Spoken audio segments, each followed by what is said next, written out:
Story time audio ബുക്സിലേക്ക് എല്ലാവർക്കും സ്വാഗതം. ചന്ദ്രകല S Kamath എഴുതിയ നോവൽ ഭിക്ഷ അധ്യായം 28 തുടരുന്നു. മുറ്റത്ത് കാറിന്റെ ശബ്ദം കേട്ടു. സീമന്തനി പറഞ്ഞു, വലിയേട്ടത്തി അമ്മയൊക്കെ എത്തിയെന്ന് തോന്നുന്നു, നമുക്ക് അടുക്കളയിലേക്ക് പോകാം. ഏട്ടത്തി അമ്മമാർ മുകളിലേക്ക് പോകുന്നത് കണ്ടു. കാറിൽ നിന്നെടുത്ത കൂറ്റൻ പെട്ടികൾ ചുമന്നുകൊണ്ട് രാമദാസൻ തളത്തിൽ വെച്ചു. ഉച്ചയൂണ് കഴിഞ്ഞപ്പോൾ വലിയേട്ടത്തി അമ്മ കമലയെയും സീമന്തിനെയും തളത്തിലേക്ക് വിളിച്ചു. അവർ നല്ല ഭാവത്തിലായിരുന്നു. കുഞ്ഞിനെ തോളിലിട്ട് ഉറക്കിക്കൊണ്ട് ജയേട്ടത്തി അമ്മയും താഴെ വന്നു. കൊണ്ടുവന്ന സാധനങ്ങൾ കണ്ടോ? അവർ സീമന്തിനിയുടെ മുഖത്ത് നോക്കി സ്നേഹം ഭാവിച്ചുകൊണ്ട് പറഞ്ഞു. നല്ല ഒന്നാന്തരം ചേലകളാണ് നിനക്ക് വേണ്ടി എടുത്തിരിക്കുന്നത്, ഏറ്റവും മുന്തിയ ഇനം. നീ എന്തൊക്കെ തെറ്റിദ്ധരിച്ചാലും നിന്നെ അന്യയായിട്ട് ഞങ്ങൾ കരുതിയിട്ടില്ല. സീമന്തിനി പുഞ്ചിരിച്ചു. അവർ തുടർന്നു, നിന്റെ വിവാഹം പ്രമാണിച്ച് ചിറ്റമ്മമാർക്കും ചേച്ചിമാർക്കും ഒക്കെ എടുത്തിട്ടുണ്ട് ചേലകൾ. ചെറിയമ്മയ്ക്ക് വേണ്ടി എടുത്തിട്ടുണ്ട്. ഏറ്റവും പാവപ്പെട്ട 100 ബ്രാഹ്മണികൾക്ക് വസ്ത്രദാനവും നടത്തുന്നുണ്ട്. ആളുകളുടെ വായ മൂടാൻ കണ്ടുപിടിച്ച മനോഹരമായ കൗശലം എന്ന് കമല മനസ്സിൽ പറഞ്ഞു. അവർ പെട്ടി തുറന്ന് സാരികൾ ഓരോന്നായി കാണിച്ചു. വെട്ടിത്തിളങ്ങുന്ന കസവു ചേലകൾ സീമന്തിനിയെ കാണിച്ച് അവർ ചോദിച്ചു, നിനക്കിഷ്ടപ്പെട്ടോ? നന്നായിരിക്കുന്നു, സീമന്തിനി പറഞ്ഞു. അളവിന് ഒരു ബ്ലൗസ് തരണം, ഇന്ന് തന്നെ തയ്ക്കാൻ കൊടുക്കാം. പിന്നെ അവർ ആഭരണപ്പെട്ടി തുറന്ന് ആഭരണങ്ങൾ ഓരോന്നായി എടുത്തു കാണിച്ചു. കട്ടി സ്വർണത്തിൽ തീർത്ത ഒരു മാല എടുത്ത് കാണിച്ചുകൊണ്ട് അവർ പറഞ്ഞു, ഇത് ഏറ്റവും പുതിയ ഫാഷനാണ്. കമല പറഞ്ഞു, ഇത് വേണമെങ്കിൽ ഇന്നിടാൻ ഇവൾക്ക് കൊടുത്തോളൂ ഏട്ടത്തിയമ്മേ. ഇപ്പോൾ കഴുത്തിൽ കിടക്കുന്നത് വളരെ നേർത്തതല്ലേ? ഇനിയിപ്പോൾ ആരെങ്കിലുമൊക്കെ വന്നാൽ നല്ല ഒരെണ്ണം അവളുടെ കഴുത്തിൽ കിടക്കട്ടെ. ശരിയാണ്, നീ ഇതണിഞ്ഞോളൂ. അവൾ മാല അവളുടെ കഴുത്തിൽ ഇട്ട് കൊടുത്തു. എന്തൊരാഹ്ലാദമാണ് വലിയേട്ടത്തിയമ്മയുടെ മുഖത്ത്. സന്തോഷത്തിന്റെ ലഹരി തലയ്ക്ക് ബാധിച്ചതുപോലെ അവർ അമിതമായി സംസാരിക്കാൻ തുടങ്ങി. കാര്യങ്ങളെല്ലാം അവർക്ക് അനുകൂലമായി നടക്കാൻ പോകുന്നല്ലോ എന്ന സംതൃപ്തി അവരുടെ മുഖത്തുണ്ടായിരുന്നു. അവരുടെ ആഹ്ലാദം കമലയുടെ മനസ്സിൽ വെറുപ്പുളവാക്കി. ജയേട്ടത്തിയമ്മ ഒരു നേർത്ത പുഞ്ചിരിയോടെ എല്ലാം കണ്ടുകൊണ്ട് നിന്നു. അവരുടെ മനസ്സിൽ എന്താണെന്ന് മനസ്സിലാക്കാൻ പ്രയാസം. എന്തായാലും സീമന്തിനിയുടെ നേർക്ക് അവർക്കൊട്ടും സഹതാപമില്ലെന്നത് തീർച്ചയാണ്. എല്ലാം പെട്ടിക്കുള്ളിൽ വെച്ച് പൂട്ടിയിട്ട് വലിയേട്ടത്തിയമ്മ മുകളിലേക്ക് കയറിപ്പോയി. പിറകെ ഉറങ്ങിയ കുഞ്ഞിനെയും കൊണ്ട് ജയേട്ടത്തിയമ്മയും കമല സീമന്തിനിയോട് പറഞ്ഞു, ഈ മാല അണിഞ്ഞപ്പോൾ നീ മഹാസുന്ദരിയായിരിക്കുന്നു സീമന്തിനി, എന്റെ ദുർഗാദേവിയെ പോലെ തന്നെ. എന്തായാലും ഈ മാല ഇന്ന് കിട്ടിയത് നന്നായി. കുറച്ച് സ്വർണം കയ്യിലിരിക്കുന്നത് നല്ലതാണ്. നീ ചെന്ന് പാറിപ്പറന്ന് കിടക്കുന്ന ഈ മുടിയൊക്കെ ചീകി ഒതുക്കി വെച്ച് സന്തോഷമായി നടക്കണം. നിന്നെ എനിക്ക് അങ്ങനെ കാണാനാണ് ഇഷ്ടം. സീമന്തിനി അവളെ നോക്കി പുഞ്ചിരിച്ചുകൊണ്ട് തലകുലുക്കി. അധ്യായം 29. തിങ്കളാഴ്ച സീമന്തിനി ആകെ അസ്വസ്ഥയായിരുന്നു. കമലേട്ടത്തിയമ്മ കൊടുത്ത ചെറിയ പെട്ടിക്കുള്ളിൽ ആവശ്യത്തിനുള്ള സാരിയും മറ്റും എടുത്തു വെച്ചു. അമ്മ കാണാതിരിക്കാനായി അതെടുത്ത് അലമാരയ്ക്കുള്ളിൽ വെച്ചു. അമ്മ കട്ടിലിൽ കാല് നീട്ടിയിരിക്കുകയാണ്. അമ്മയുടെ മനസ്സ് ഇവിടെ എങ്ങുമല്ല. ഇമ പൊട്ടാതെ എന്തോ ആലോചിച്ചുകൊണ്ടിരിക്കുകയാണ്. ചിന്തയുടെ ആഴം കണ്ണുകളിൽ പ്രതിഫലിക്കുന്നുണ്ട്. നാളെ ഈ സമയത്ത് താൻ ഇവിടെ ഉണ്ടാവില്ല. തന്നെ കാണാതാവുമ്പോൾ അമ്മയുടെ അവസ്ഥ എന്തായി തീരുമെന്നറിയില്ല. ആ ഒരു സംഗതി മാത്രമാണ് തന്നെ ഏറെ വിഷമിപ്പിക്കുന്നത്. എല്ലാ കാര്യവും അമ്മയോട് രഹസ്യമായി പറയണമെന്നുണ്ട്. തന്നെ കരുതി വിഷമിക്കരുതെന്നും പറഞ്ഞു വെക്കണമെന്നുണ്ട്. പക്ഷെ അറിയുമ്പോൾ അമ്മയുടെ പ്രതികരണം എന്തായിരിക്കുമെന്ന് നിശ്ചയിക്കാൻ പ്രയാസം. ചിലപ്പോൾ എല്ലാം ഉറക്കെ വിളിച്ചു പറയും, ബഹളമുണ്ടാക്കിയെന്ന് വരും. തങ്ങളുടെ പരിപാടികളെല്ലാം പരാജയപ്പെട്ടു പോകും. അതുകൊണ്ട് അമ്മയോട് ഒന്നും സൂചിപ്പിക്കാൻ പറ്റില്ല. എന്നെങ്കിലും കമലേട്ടത്തിയമ്മ തന്നെ അമ്മയോട് വിവരം പറയട്ടെ. മനസ്സിനാകെ ഒരു തളർച്ച. താൻ പോയെന്നറിയുമ്പോൾ ഏട്ടന്മാരുടെ പ്രതികരണം എന്തായിരിക്കും? തങ്ങളെ അന്വേഷിക്കാനുള്ള നടപടികൾ സ്വീകരിക്കുമോ? കണ്ടുപിടിക്കുകയാണെങ്കിൽ രവീന്ദ്രേട്ടനെതിരായി എന്തെങ്കിലും പ്രവർത്തിക്കുമോ? അതോ എവിടെയെങ്കിലും പോയി തൊലയട്ടെ എന്ന് കരുതുമോ? എന്തായാലും ഒന്ന് തീർച്ചയാണ്, ഇനി ഒരിക്കലും തനിക്ക് തേക്കുംകാട് മഠത്തിൽ കാലുകുത്താനാവില്ല. അവൾ തേക്കുംകാടിന്റെ 4 അതിർത്തികളിലും കണ്ണോടിച്ചു. പടിഞ്ഞാറേ വളപ്പിലെ കാടിന്റെ പച്ചപ്പിലേക്ക് നോക്കി അവൾ കുറെ നേരം നിന്നു. ഇനി ഒരിക്കലും കമലേട്ടത്തി അമ്മയുമൊത്ത് തനിക്ക് ഈ പച്ചപ്പിലൂടെ നടക്കാനാവില്ല. ഇവിടുത്തെ ജീവിതം ഇന്ന് രാത്രി 10 മണിയോടെ അവസാനിക്കും. ദൈവമേ, ഇങ്ങനെയൊന്നുമല്ലല്ലോ താൻ ആഗ്രഹിച്ചിരുന്നത്. എന്നെങ്കിലും രവീന്ദ്രേട്ടൻ ഇവിടെ വന്ന് ഏട്ടന്മാരോട് കാര്യങ്ങൾ തുറന്നു പറയുമെന്നും ഏട്ടന്മാർ ഇഷ്ടക്കേടോടെയാണെങ്കിലും തങ്ങളുടെ വിവാഹം നടത്തിത്തരുമെന്നും ആഗ്രഹിച്ചു. ഇങ്ങനെയൊരു ഒളിച്ചോട്ടം തന്റെ ജീവിതത്തിൽ വേണ്ടി വരുമെന്ന് ഒരിക്കലും പ്രതീക്ഷിച്ചതല്ല. മുന്നിലുള്ള ജീവിതത്തിൽ എന്തൊക്കെയാണ് ഈശ്വര നീ കരുതി വെച്ചിരിക്കുന്നത്? തനിക്കും തന്റെ അമ്മയ്ക്കും മാത്രം സന്തോഷം തരുന്ന കാര്യത്തിൽ നീ ഇത്രയേറെ പിശുക്ക് കാണിക്കുന്നത് എന്ത്? അടക്കിയ കരച്ചിൽ അവളുടെ കണ്ടത്തെ വേദനിപ്പിച്ചു. അവൾ ആലോചിച്ചു, ഈ വീടും ഈ നാട്ടും പുറത്തെ സ്കൂളും വിഷ്ണു ക്ഷേത്രവും അല്ലാതെ മറ്റൊരിടവും തനിക്ക് പരിചയമുള്ളതായിട്ടില്ല. പുറം ലോകം എന്തെന്ന് താൻ ഇതുവരെ കണ്ടിട്ടില്ല. രവീന്ദ്രേട്ടന്റെ കൂടെയാണല്ലോ പോകുന്നതെന്ന ചിന്ത ആശ്വാസം നൽകിയെങ്കിലും വല്ലാത്തൊരു ഭാവം അവളുടെ മനസ്സിൽ പടർന്നു കയറി. പിന്നെ അവൾ സ്വയം ആശ്വസിക്കാൻ ശ്രമിച്ചു. വരുന്നതെന്തായാലും നേരിട്ടേ പറ്റൂ. എന്തും സംഭവിക്കട്ടെ, എന്തും. താൻ ഇവിടുന്ന് പോവുകയാണ്. ഏട്ടന്മാരുടെ ക്രൂരതയെ ഒരു വെല്ലുവിളിയായി സ്വീകരിച്ചേ പറ്റൂ. പതറിയാൽ താൻ പരാജയപ്പെട്ടു പോകും. തന്റെ ജീവിതം തന്നെ ഒരു പരാജയമായി തീരും. ഇത്രയും നാൾ താൻ ഇവിടെ എല്ലാവരെയും അനുസരിച്ചിട്ടേ ഉള്ളൂ. പക്ഷേ ഇന്ന് താൻ അവരെയെല്ലാം തോൽപ്പിക്കാൻ പോവുകയാണ്. അടുക്കളയിൽ എത്തിയപ്പോൾ കമലേട്ടത്തി അമ്മയും ജാനകിയും കൂടി പ്രാതലെല്ലാം ഒരുക്കി കഴിഞ്ഞിരുന്നു. അവൾ കമലേട്ടത്തി അമ്മയോട് പറഞ്ഞു, ഇന്ന് അപ്പച്ചിക്ക് പ്രാതൽ ഞാൻ കൊണ്ടു കൊടുക്കാം. അവൾ കാപ്പിയും പലഹാരവും എടുത്ത് ചായ്പിലേക്ക് നടന്നു. അപ്പച്ചി കിടക്കുകയാണ്. അവൾ കട്ടിലിന്റെ ഓരത്ത് ചെന്നിരുന്ന് വിളിച്ചു, അപ്പച്ചി ഉറങ്ങുകയാണോ? അവർ കണ്ണു തുറന്നു. ഇതാ കാപ്പി. അവർ സാവധാനം എഴുന്നേറ്റിരിക്കാൻ ശ്രമിച്ചു. അവർ പറഞ്ഞു, തീരെ വയ്യാന്ന് തോന്നണ കുട്ടിയെ.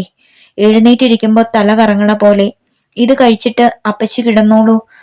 ആഹാരം കഴിക്കാൻ തുടങ്ങിയപ്പോൾ അവരുടെ തല നല്ലതുപോലെ വിറയ്ക്കുന്നുണ്ടായിരുന്നു.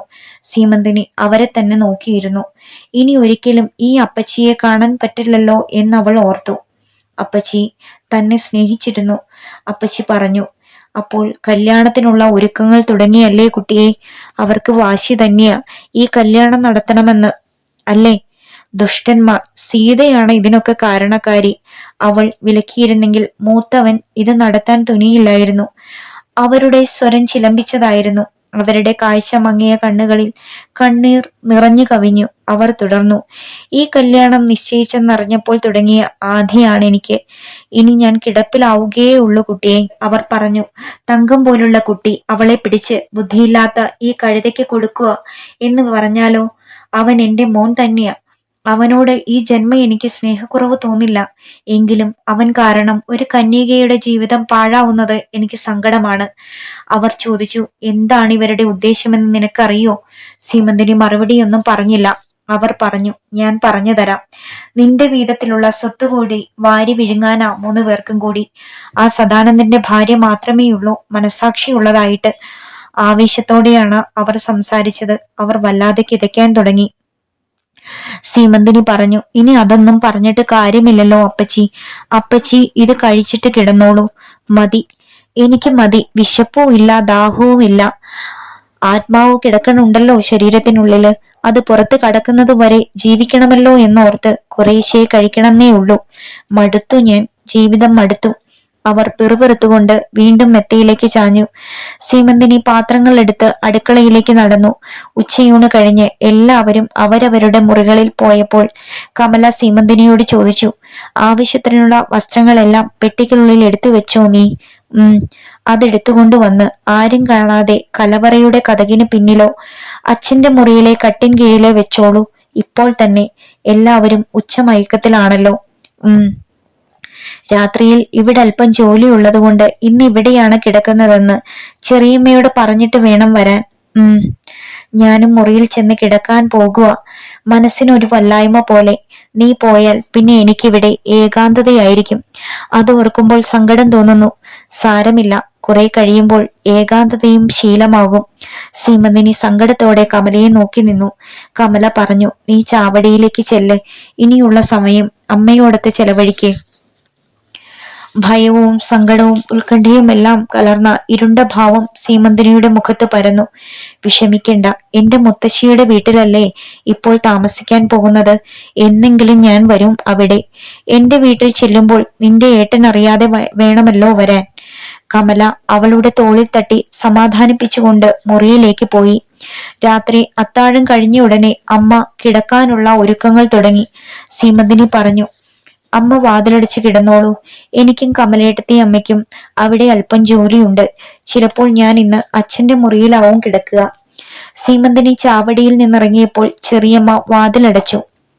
അമ്മ അകത്തെ മുറിയിൽ നടന്നു പോകുന്നത് അവൾ ജനാലകളിലൂടെ നോക്കി നിന്നു. ഹൃദയത്തിന്റെ അഗാധതയിൽ വല്ലാത്ത തേങ്ങൽ അനുഭവപ്പെട്ടു. എന്നോട് ക്ഷമിക്കൂ അമ്മേ, അവൾ മനസ്സിൽ മന്ത്രിച്ചു. വലിയേട്ടനും സേതുവേട്ടനും ഏട്ടത്തിയമ്മയും അത്താഴം കഴിഞ്ഞ് അവരവരുടെ ഉറക്കറയിൽ പോയി. ജാനകി അടുക്കളയുടെ വശത്തുള്ള മുറിയിൽ കിടന്ന് ഉറങ്ങാൻ തുടങ്ങി. സീമന്തിനി അച്ഛന്റെ മുറിയിൽ ചെന്നിരുന്നു. സമയം അടുക്കും തോറും അവളുടെ ഹൃദയമിടിപ്പിന് വേഗത കൂടി വന്നു. താൻ പോകുന്നത് ആരെങ്കിലും കണ്ടാലോ? രവീന്ദ്രേട്ടന് ഏതെങ്കിലും കാരണവശാൽ ഇന്ന് വരാൻ പറ്റിയില്ലെങ്കിലോ? ദൈവമേ, എന്തൊക്കെയാണ് താൻ ഇന്ന് നേരിടാൻ പോകുന്നത്? അവളുടെ മനസ്സിൽ ആകുല ചിന്തകൾ നിറഞ്ഞു. ഒരു നേർത്ത വിറയൽ ദേഹമാസകലം പടർന്നു കയറുന്നത് പോലെ. കമല കുറെ നേരം തളത്തിൽ വെറുതെ ഇരുന്നു. അവൾ മനഃപൂർവ്വം താമസിച്ചാണ് ഉറക്കറയിൽ ചെന്നത്. ഭർത്താവ് ഗാഢനിദ്രയിലാണ്. ഉറക്കം പിടിച്ചു കഴിഞ്ഞാൽ പിന്നെ നേരം പുലർന്നിട്ടേ ഉണരൂ എന്നത് അദ്ദേഹത്തിന്റെ പ്രത്യേകതയാണ്. ഉണർന്നിരിക്കുകയാണെങ്കിൽ എന്തെങ്കിലും ആവശ്യം പറഞ്ഞ് അടുക്കളയിൽ വന്ന് വടക്കേ മുറ്റം വഴി ഗേറ്റ് വരെ പോകാമെന്ന് കരുതിയിരിക്കുകയായിരുന്നു. അലമാര തുറന്ന് ഭർത്താവ് തനിക്ക് വേണ്ടി വാങ്ങിയ നവരത്നം പതിച്ച നെക്ലേസ് കയ്യിലെടുത്തു. അച്ഛൻ ഏൽപ്പിച്ച താക്കോലും ഓർമ്മയോടെ എടുത്തു. ഉറക്കറയിലെ ലൈറ്റ് അണച്ച് അവൾ പതിയെ മുറിയിൽ നിന്നിറങ്ങി. പൂജാമുറിക്കടുത്താണ് അച്ഛന്റെ മുറി. അവിടെ സീമന്തിനി തയ്യാറായി ഇരിക്കുകയാണ്. പൂജാമുറിക്കടുത്തെത്തിയപ്പോൾ കമലയ്ക്ക് അതിനുള്ളിൽ കടക്കണമെന്ന് തോന്നി. മനസ്സ് വല്ലാതെ അസ്വസ്ഥതയുടെ ഉച്ചകോടിയിലെത്തിയിരുന്നു. പൂജാമുറി തുറന്നു. വൈകുന്നേരം കത്തിച്ച തൂക്കുവിളക്കിലെ തിരി ഇപ്പോഴും മുനിഞ്ഞു കത്തുകയാണ്. മുരളീകൃഷ്ണന്റെ വിഗ്രഹം അരണ്ട വെളിച്ചത്തിലും തിളങ്ങുന്നുണ്ട്. അവൾ മന്ത്രിച്ചു, ദൈവമേ, ഞാനത് ചെയ്യാൻ പോവുകയാണ്. നീ എനിക്കും അവൾക്കും ശക്തി തരണം. ഇതെന്റെ പരാജയമായി ഭവിക്കരുത്. മുരളീകൃഷ്ണന്റെ മുന്നിൽ അവൾ നമസ്കരിച്ചു എഴുന്നേറ്റ് തിരിഞ്ഞു നോക്കിയപ്പോൾ പിന്നിൽ സീമന്തിനി നിൽക്കുന്നു. അവൾ കമലേട്ടത്തിയമ്മയെ കെട്ടിപ്പിടിച്ച് ഏങ്ങി ഏങ്ങി കരഞ്ഞു. കമലയ്ക്കും നിയന്ത്രിക്കാനായില്ല. സമാധാനിപ്പിക്കാനുള്ള വാക്കുകൾ പോലും അവൾ മറന്നു കഴിഞ്ഞതുപോലെ അവൾ നിശബ്ദയായി കണ്ണീരൊഴുക്കി. കയ്യിൽ കരുതിയിരുന്ന നെക്ലേസ് സീമന്തിനിയുടെ കഴുത്തിൽ അണിയിച്ചു കൊടുത്തു. ഇത് നിനക്കുള്ളതാണ്. എന്റെ ഓർമ്മയ്ക്കിരിക്കട്ടെ. നമസ്കരിച്ചിട്ട് എന്നോടൊപ്പം വരൂ കുട്ടി. മണി 10 ആകാറായി. വിഗ്രഹത്തിനു മുന്നിൽ നമസ്കരിച്ചിട്ട് അവൾ പെട്ടിയുമെടുത്ത് കമലേട്ടത്തി അമ്മയുടെ പിന്നാലെ നടന്നു. തളത്തിലൂടെ നടന്ന് വടക്കേ മുറിയുടെ വാതിൽ തുറന്ന് പുറത്തിറങ്ങി. കിഴക്കേ മുറ്റത്തെത്തിയപ്പോൾ ഒരു കാർ തേക്കുംകാട് മഠത്തിന്റെ മുന്നിലൂടെ സാവധാനം നീളുന്നത് അവർ കണ്ടു. കമല പതിഞ്ഞ ശബ്ദത്തിൽ പറഞ്ഞു, വരൂ, രവീന്ദ്രനാണെന്ന് തോന്നുന്നു. വേഗം നടക്ക്. ഗേറ്റിലെത്തി തെക്കോട്ട് നോക്കിയപ്പോൾ ആൽമര ചുവട്ടിൽ കാർ നിർത്തിയിരിക്കുന്നത് കണ്ടു. കാറിൽ നിന്നിറങ്ങി വീടിന് നേർക്ക് നടന്നു വരുന്നത് രവീന്ദ്രൻ തന്നെയാണോ? കമല ചോദിച്ചു. അത് രവീന്ദ്രനാണോ? ഉവ്, നടത്തം കണ്ടാൽ എനിക്കറിയാം, സീമന്തിനി പറഞ്ഞു. എങ്കിൽ നീ അങ്ങോട്ട് നടക്കൂ. ധൈര്യമായിരിക്കണം. വിഷമിക്കരുത്. രവീന്ദ്രനെ കൂടി വിഷമിപ്പിക്കരുത്. സീമന്തിനി കമലയുടെ കൈപ്പത്തികൾ മുറുകെ പിടിച്ച് പൊട്ടിക്കരയുന്നതിനിടയിൽ പറഞ്ഞു, ഏട്ടത്തിയമ്മേ, ഒരു കാര്യം പറയട്ടെ. ഞാൻ ഇറങ്ങിപ്പോയെന്നറിയുമ്പോൾ അമ്മയുടെ മനസ്സിന്റെ നില തെറ്റിയെന്നു വരും. അമ്മയെ ചെങ്ങലക്കിടാൻ മാത്രം സമ്മതിക്കരുതേ. അതെനിക്ക് സഹിക്കാനാവില്ല. കുത്തിവെപ്പിക്കുകയോ മയക്കി കിടത്തുകയോ എന്തും ചെയ്യട്ടെ. പക്ഷെ എന്റെ അമ്മയെ ചെങ്ങലക്കിടാൻ മാത്രം സമ്മതിക്കരുതേ. ഏട്ടത്തിയമ്മ എന്റെ അമ്മയെ നോക്കണം, കമല ഗദ്ഗതത്തോടെ പറഞ്ഞു. സമാധാനമായി പോകൂ കുട്ടി. രവീന്ദ്രൻ അടുത്തെത്തി കഴിഞ്ഞിരുന്നു. കമല സീമന്തിനിയുടെ കൈ അയാളുടെ കയ്യിൽ വെച്ചു കൊടുത്തു. എന്നിട്ട് പറഞ്ഞു, ഇനി ഇവളുടെ രക്ഷാകർത്താവ് രവീന്ദ്രനാണ്. വിവാഹം നാളെ തന്നെ എവിടെയെങ്കിലും രജിസ്റ്റർ ചെയ്യണം. അയാൾ പറഞ്ഞു, ചെയ്യാം. ഇതാ വീടിന്റെ താക്കോൽ. അവൾ താക്കോൽ രവീന്ദ്രനെ ഏൽപ്പിച്ചു. പോട്ടെ ഏട്ടത്തിയമ്മേ. അയാൾ കൈകൾ കൂപ്പി അനുവാദം ചോദിച്ചു. വരൂ. സീമന്തിനിയുടെ കൈ പിടിച്ച് അയാൾ നടന്നു. ഗേറ്റ് പൂട്ടി കമല വീട്ടിലേക്ക് നടന്നു. തളത്തിലെത്തിയപ്പോൾ വീടിന്റെ മുന്നിലൂടെ കാർ പാഞ്ഞു പോകുന്ന ശബ്ദം കേട്ടു. ദുഃഖം കമലയുടെ ശരീരത്തിലെ കോശങ്ങൾ തോറും പടർന്നു കയറി. കാലടികൾ ഇടറുന്നതുപോലെ തോന്നി. ഉറക്കറയിൽ കടന്നപ്പോൾ ഭർത്താവിന്റെ കൂർക്കം വലി കേൾക്കാമായിരുന്നു. അവൾ മെല്ലെ അയാളുടെ അരികിൽ ചെന്ന് കിടന്നു. ഇതുവരെ ഉള്ളിൽ തടഞ്ഞു നിർത്തിയ കണ്ണീർ കയം ചിറമുറിഞ്ഞൊഴുകി തുടങ്ങി. അധ്യായം 30. അതിരാവിലെ ഉണർന്നെങ്കിലും കമല എഴുന്നേൽക്കാതെ കണ്ണുകൾ അടച്ച് കുറെ നേരം കിടന്നു. മനസ്സ് നിറയെ സീമന്തിനിയാണ്. താൻ ഇവിടെ വന്ന നാൾ മുതൽ തന്റെ നിഴൽ പോലെ എന്നും അവൾ ഒപ്പമുണ്ടായിരുന്നു. തന്നോടുള്ള ബഹുമാനവും ആദരവും നിലനിർത്തിക്കൊണ്ട് തന്നെ അവൾ ഒരു സ്നേഹിതയെ പോലെ തന്നോട് പെരുമാറി. പകൽ സമയത്തെ തന്റെ ഏകാന്തത അകറ്റിയിരുന്നത് അവളാണ്. ഏറ്റവും വിലയേറിയ ഒരു വസ്തു കൈമോശം വന്നതുപോലെയുള്ള നഷ്ടബോധം കമലയ്ക്കുണ്ടായി. അവൾ ദീർഘമായി നിശ്വസിച്ചു. ഇന്ന് ഇവിടെ നടക്കാൻ പോകുന്ന സംഭവങ്ങൾ എന്തൊക്കെയായിരിക്കുമോ ആവോ. ഒരു നാടകത്തിൽ അഭിനയിക്കുന്നത് പോലെ താനും ഇന്നിവിടെ അഭിനയിച്ചേ പറ്റൂ. ചെറിയമ്മയുടെ കാര്യം ഓർക്കുമ്പോഴാണ് വല്ലാത്ത പേടി തോന്നുന്നത്. എന്താണ് അവരോട് പറയുക? എങ്ങനെയാണ് അവരെ സമാധാനപ്പെടുത്തുക? കമല എഴുന്നേറ്റ് അടുക്കളയിൽ ചെന്നു. ജാനകി പാചകം തുടങ്ങാൻ ഒരുങ്ങുകയാണ്. പുറം വേലയ്ക്ക് വരുന്ന വേലക്കാരികൾ മുറ്റം തൂക്കുകയും പാത്രം തൂക്കുകയും മറ്റും ചെയ്യുന്നു. കമല കാപ്പി തയ്യാറാക്കി. രാമദാസൻ വന്നപ്പോൾ അപ്പച്ചിക്കുള്ള കാപ്പി എടുത്ത് അയാൾ വശം കൊടുത്തയച്ചു. ചെറിയമ്മയ്ക്ക് കാപ്പി ഗ്ലാസ്സിലെടുത്ത് ജാനകിയോട് പറഞ്ഞു, ഇത് ചെറിയമ്മയ്ക്ക് കൊണ്ട് കൊടുത്തിട്ട് വരൂ. അപ്പോഴേക്കും ഞാൻ മാവ് കുഴച്ചു വെക്കട്ടെ. ഇന്ന് സീമന്തിനി കുഞ്ഞിനെ കണ്ടില്ലല്ലോ, ജാനകി പറഞ്ഞു. ജാനകിയുടെ മുഖത്ത് നോക്കാതെ തന്നെ കമല പറഞ്ഞു, ഉണർന്നിട്ടുണ്ടാവില്ല. താൻ അഭിനയം തുടങ്ങിയിരിക്കുന്നുവെന്ന് കമല മനസ്സിലോർത്തു. ജാനകി കാപ്പിയുമായി ചാവടിയിലേക്ക് നടന്നു. അല്പം കഴിഞ്ഞ് തിരിച്ചു വന്ന ജാനകി കമലയോട് പറഞ്ഞു, സീമന്തിനി കുഞ്ഞ് ഇന്നലെ ചാവടിയിലല്ല കിടന്നതെന്ന്. ഇന്നലെ അമ്മ അവിടെ ഒറ്റയ്ക്കായിരുന്നു കിടന്നതെന്ന്. ഇവിടെ ജോലി ഉള്ളതുകൊണ്ട് വാതിലടച്ച് കിടക്കാൻ അമ്മയോട് പറഞ്ഞെന്ന്. ഇവിടെ അച്ഛന്റെ മുറിയിൽ ഉണ്ടാവും, കമല ആത്മഗതമെന്നോണം പറഞ്ഞു. എന്തോ ഞാനത് ശ്രദ്ധിച്ചില്ല. ഞാൻ അത്താഴം കഴിഞ്ഞയുടനെ മുറിയിൽ പോയില്ലേ. അവൾ ചാവടിയിൽ പോയി കാണുമെന്ന് വിചാരിച്ചു. പിന്നെ കുറെ നേരം ആരും അവളുടെ കാര്യം തിരക്കിയില്ല. എപ്പോഴാണ് അഗ്നിപർവ്വതം പൊട്ടാൻ പോകുന്നതെന്ന് കമല ഭയത്തോടെ ഇടയ്ക്കിടയ്ക്ക് ചിന്തിക്കാതിരുന്നില്ല. പുരുഷന്മാർ മൂവരും ഇന്ന് ജോലിക്ക് പോകുന്നതുവരെ സീമന്തിനി വീട്ടിലില്ലെന്ന വിവരം ആരും അറിയല്ലേ എന്നവൾ ആശിച്ചു. അവർ എത്തേണ്ടിടത്ത് എത്തട്ടെ, വിവാഹിതരാവട്ടെ. പ്രാതൽ കഴിഞ്ഞ് ഏട്ടന്മാരും ഏട്ടത്തിയമ്മമാരും തീൻമുറിയിൽ എത്തിയപ്പോഴും സീമന്തിനിയെ ആരും അന്വേഷിച്ചില്ല. എന്തെങ്കിലും ജോലി ഏൽപ്പിക്കാനുണ്ടെങ്കിൽ മാത്രമല്ലേ അവളെ ഏട്ടത്തിയമ്മമാർ അന്വേഷിക്കാറുള്ളൂ. ആണുങ്ങൾ 3 പേരും ജോലിക്ക് പോയപ്പോൾ കമലയ്ക്ക് ആശ്വാസമായി. പ്രാതലും കൊണ്ട് ചെറിയമ്മയുടെ അടുത്തേക്ക് പോയത് കമലയാണ്. സീമന്തിനി അടുക്കളയിൽ നിൽക്കുമ്പോൾ കമല പ്രാതലും കൊണ്ട് പോവുക പതിവുള്ളതുകൊണ്ട് ചെറിയമ്മ വിശേഷിച്ചൊന്നും അന്വേഷിച്ചതുമില്ല. കമല വേഗം തിരിച്ചു പോരുകയും ചെയ്തു. ജോലികളെല്ലാം യാന്ത്രികമായി ചെയ്യുകയായിരുന്നു. ഒന്നിലും കമലയുടെ മനസ്സ് ഉറച്ചു നിന്നില്ല. സീമന്തിനി പോയല്ലോ എന്ന ദുഃഖത്തിന്റെ തീവ്രത നിമിഷങ്ങൾ നീങ്ങുന്നോറും വർദ്ധിച്ചുകൊണ്ടിരുന്നു. ചെറിയമ്മയെ സമാധാനിപ്പിക്കേണ്ടത് എങ്ങനെയെന്ന് ആലോചിക്കുമ്പോൾ മനസ്സാകെ തളർന്നു പോകുന്നു.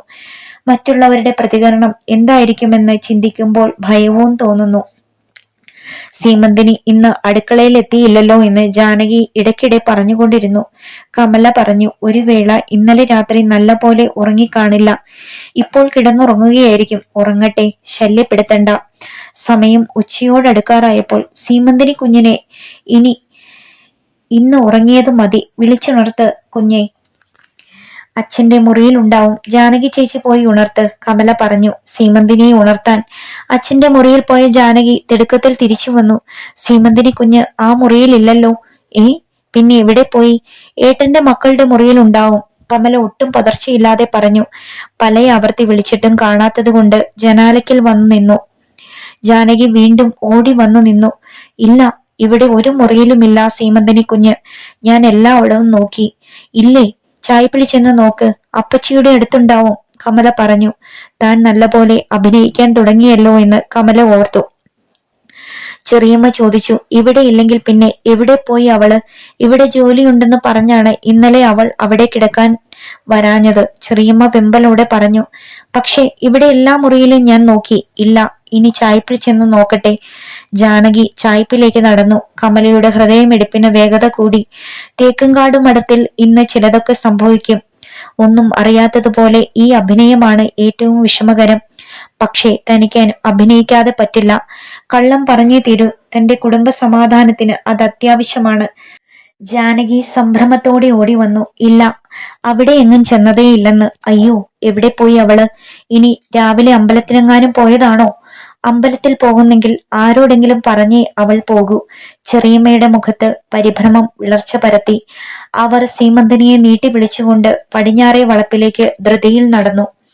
കമലയും ജാനകിയും പിന്നാലെ ചെന്നു. കമല പതിഞ്ഞ ശബ്ദത്തിൽ പറഞ്ഞു, ചെറിയമ്മ, വെറുതെ വേവലാതിപ്പെടരുത്, അവൾ എവിടെയെങ്കിലും കാണും. ജാനകി ചിലമ്പിച്ച ശബ്ദത്തിൽ പറഞ്ഞു, ഞാനൊരു കാര്യം പറഞ്ഞാൽ നിങ്ങൾക്ക് ഒന്നും തോന്നരുത്. വിവാഹം നിശ്ചയിച്ചതിന് ശേഷം സീമന്തിനി കുഞ്ഞ് ചിരിക്കുന്നത് ഞാൻ കണ്ടിട്ടില്ല. കല്യാണ ചേല വരെ വാങ്ങിയില്ലേ? ഇനി കല്യാണം നടത്തുമെന്ന് ഉറപ്പായതുകൊണ്ട് വല്ല കടുങ്കയും കാണിച്ചോ എന്നാണ് എന്റെ ഭയം. ആ കുഞ്ഞിനോട് ഇത്ര വലിയ ദുഷ്ടത്തരം കാണിക്കേണ്ടിയിരുന്നില്ല. ചെറിയമ്മ പെട്ടെന്ന് അമ്പരപ്പോടെ ജാനകിയെയും കമലയെയും നോക്കി. അവർ കിതച്ചുകൊണ്ട് ചോദിച്ചു, എന്ത്? കല്യാണച്ചെലയും മറ്റും വാങ്ങിയെന്നോ? കല്യാണം ഉറപ്പിച്ചെന്നോ?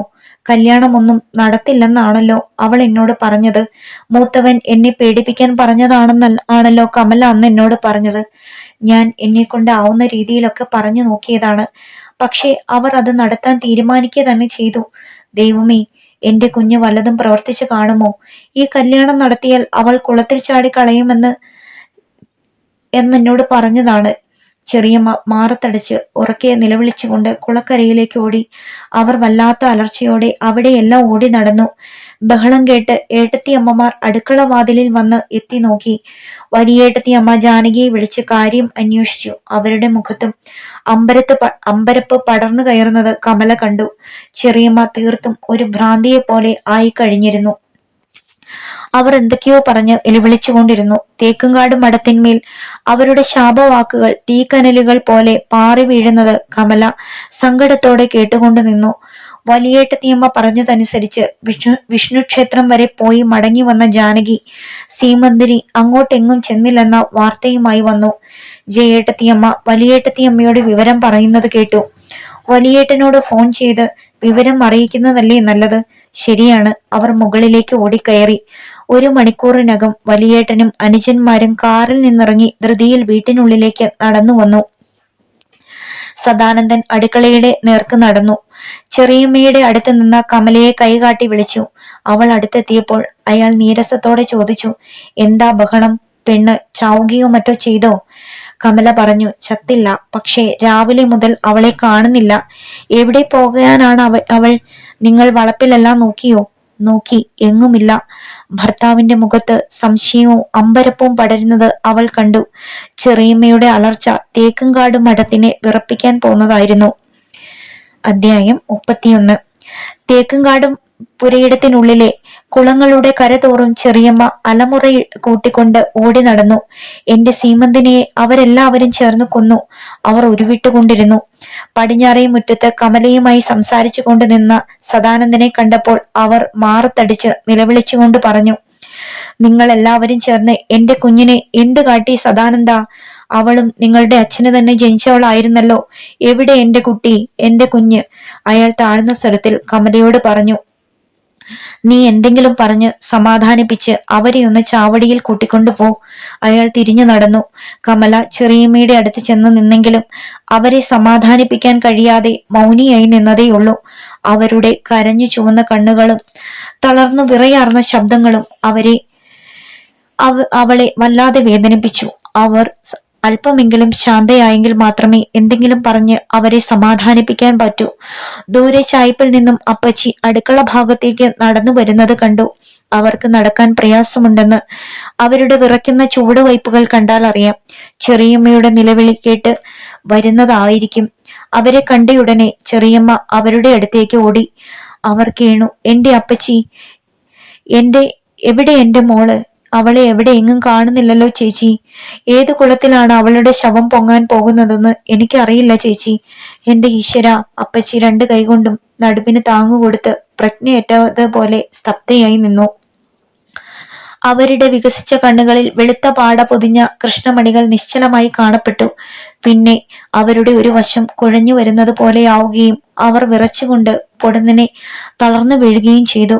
കമലയോ ജാനകിയോ ഓടിയെത്തി താങ്ങി പിടിക്കുന്നതിന് മുമ്പ് അവരുടെ മുണ്ഡനം ചെയ്ത തല വശത്തുള്ള അലക്കുകല്ലിൽ ചെന്നിടിച്ചു കഴിഞ്ഞിരുന്നു. മുറ്റത്തെ സിമന്റ് ചതുരങ്ങളിൽ രക്തം പടരാൻ തുടങ്ങി. എന്താണ് ചെയ്യേണ്ടതെന്നറിയാതെ കമല വീട്ടിനുള്ളിലേക്ക് ഓടി. ഭർത്താവും ഏട്ടന്മാരും ഏട്ടത്തിയമ്മമാരും കൂടി നിന്ന് എന്തോ ചർച്ച ചെയ്യുകയാണ്.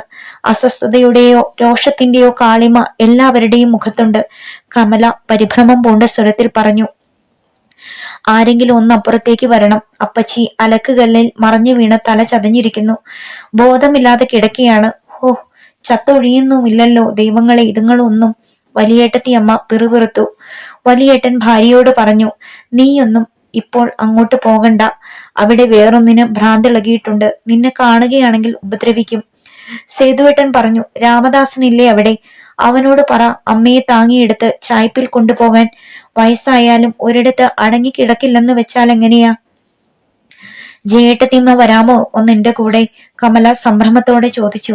കുഞ്ഞുണർന്നു കാണും, ഞാൻ അങ്ങോട്ട് പോട്ടെ. അവർ ഒരു പ്രത്യേക ഭാവത്തോടെ മുകളിൽ കയറിപ്പോയി. സദാനന്ദൻ പറഞ്ഞു, നീ ചെന്ന് രാമദാസനോട് പറ അപ്പച്ചിയെ ചായ്പിലെടുത്ത് കൊണ്ടുപോകാൻ. ലേശം മനുഷ്യത്വം പോലും ഇവരാരും കാണിക്കില്ലല്ലോ എന്നോർത്ത് അവൾ കുണ്ഠിതപ്പെട്ടു. കമല തിരിച്ച് പടിഞ്ഞാറേ മുറ്റത്തെത്തിയപ്പോൾ ജാനകിയും രാമദാസനും ചേർന്ന് അപ്പച്ചിയെ താങ്ങിയെടുത്ത് അടുക്കൾ ചായ്പിലേക്ക് കൊണ്ടുപോകുന്നത് കണ്ടു. തെക്കേ വളപ്പിലെ കുളക്കരയിൽ നിന്നും ചെറിയമ്മയുടെ ഉറക്കിയുള്ള നിലവിളി കേൾക്കാമായിരുന്നു.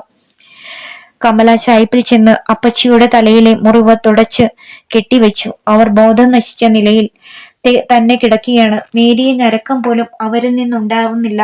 അപ്പച്ചി കണ്ണു തുറക്കുകയാണെങ്കിൽ തന്നെ വിളിക്കണമെന്ന് രാമദാസനോട് പറഞ്ഞിട്ട് കമല ചായ്പിൽ നിന്നിറങ്ങി.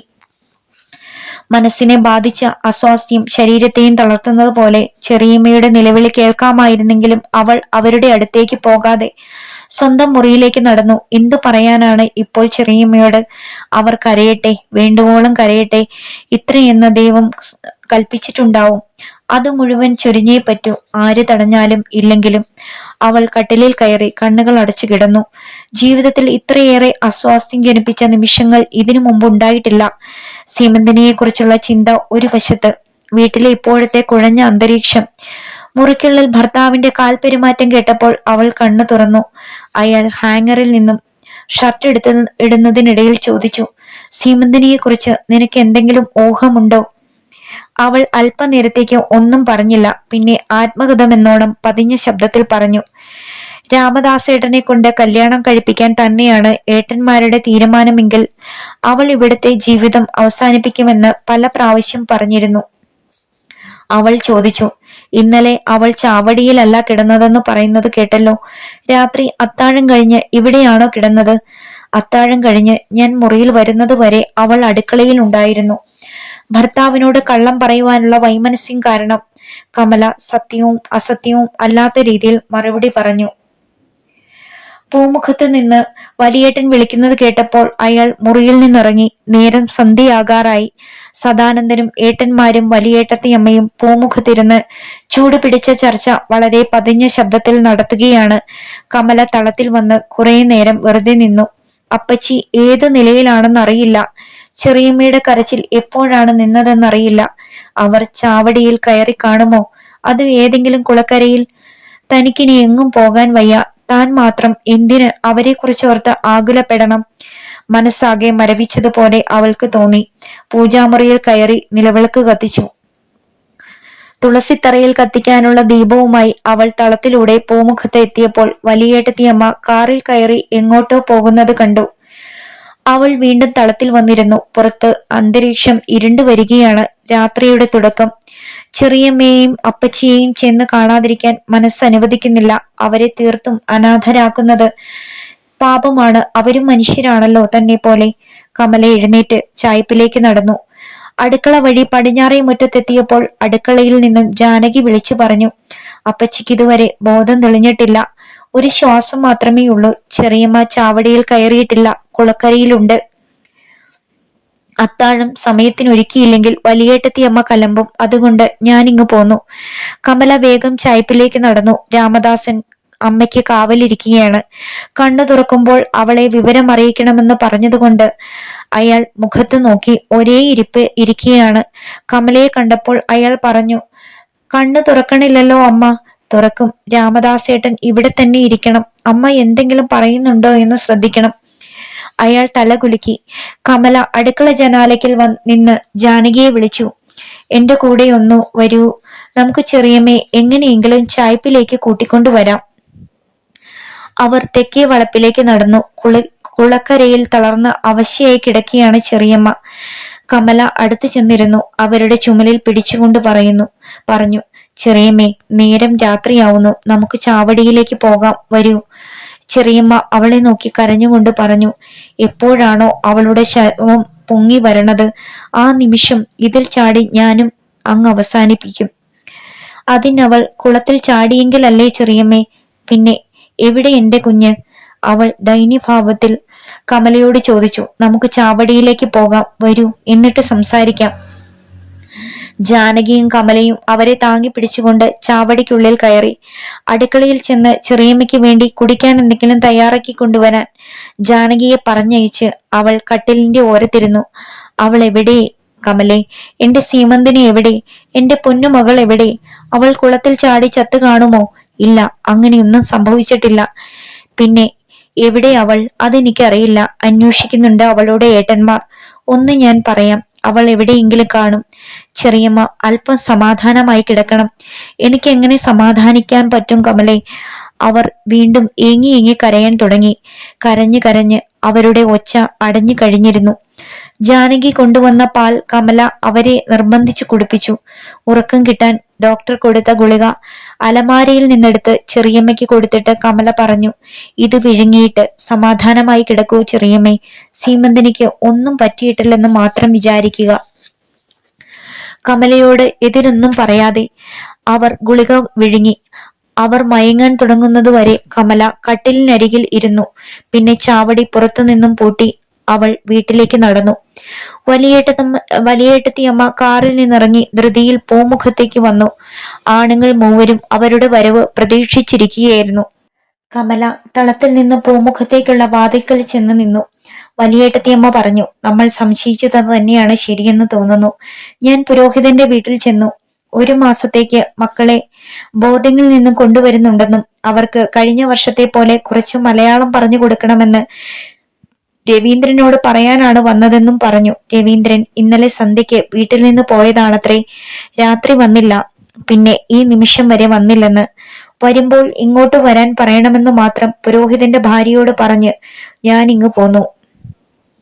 വലിയേട്ടൻ പറഞ്ഞു, അപ്പോൾ സംശയിക്കേണ്ട, അവൾ അവന്റെ കൂടെ പോയി കാണും. അവർ രണ്ടുപേരും പരസ്പരം ഇഷ്ടത്തിലാണെന്നല്ലേ അന്ന് കമല പറഞ്ഞത്? കമല അന്ന് അത് സൂചിപ്പിച്ചില്ലായിരുന്നെങ്കിൽ ഇന്ന് ഇക്കാര്യം അറിയുകയില്ലായിരുന്നു. പക്ഷേ അവൾക്ക് അതിനുള്ള ധൈര്യമുണ്ടോ എന്നാണ്. സേതുവേട്ടൻ പറഞ്ഞു. വലിയേട്ടത്തിയമ്മ പറഞ്ഞു, മിണ്ടാപ്പൂച്ച കലമുടയ്ക്കുമെന്നല്ലേ? അവൾ മോശക്കാരിയല്ല. ഞാൻ ഇട്ടുകൊടുത്ത പുതിയ മാലയും ഇട്ടുകൊണ്ടല്ലേ കടന്നു കളഞ്ഞത്. 7 പവന ആ മാല. വലിയേട്ടൻ പറഞ്ഞു. ആ പോട്ടെ, തീർന്നല്ലോ, അത്രയും കൊണ്ട് ബാധ്യത. ജയേട്ടത്തിയമ്മ കുഞ്ഞിനെയും കൊണ്ട് ഇറങ്ങി വന്ന് കമലയുടെ പിന്നിലായി നിന്നു. അവർ കമലയോട് ചോദിച്ചു, വിവരം വല്ലതും അറിഞ്ഞോ? കമല അവരുടെ കയ്യിൽ നിന്നും കുഞ്ഞിനെ എടുക്കവേ പറഞ്ഞു. വലിയേട്ടത്തിയമ്മ പറയുന്നു, അവൾ രവീന്ദ്രന്റെ കൂടെ പോയി കാണുമെന്ന്. അയാളെയും ഇന്നലെ മുതൽ കാണാനില്ലത്രേ. ജയേട്ടത്തിയമ്മയുടെ വായിൽ നിന്നും വാക്കുകളുടെ മുത്തുകൾ ചിതറി. അപ്പോൾ ഇനി എന്താ ചെയ്യുക? അന്വേഷിക്കേണ്ടേ അവളെ? പോലീസിലൊന്ന് അറിയിച്ചാൽ മതിയല്ലോ. 2 പേരെയും പിടിച്ചുകൊണ്ടു വരുമല്ലോ. വലിയേട്ടൻ ദൃഢസ്വരത്തിൽ പറഞ്ഞു. എന്തിന്? പോലീസിനെയും അറിയിക്കേണ്ട, പട്ടാളത്തിനെയും അറിയിക്കേണ്ട. പോയവരങ്ങ് പോകട്ടെ. പുകഞ്ഞ കൊള്ളി പുറത്തു തന്നെ. കമലയ്ക്ക് ആശ്വാസം തോന്നി. അവൾ എവിടെയെങ്കിലും സമാധാനമായി കഴിയുമല്ലോ. ഇവിടെ നിനി ഒരന്വേഷണമൊന്നും നടക്കില്ലല്ലോ. അവൾ ദീർഘമായി നിശ്വസിച്ചു. അടുത്ത ഭാഗം നാളെ.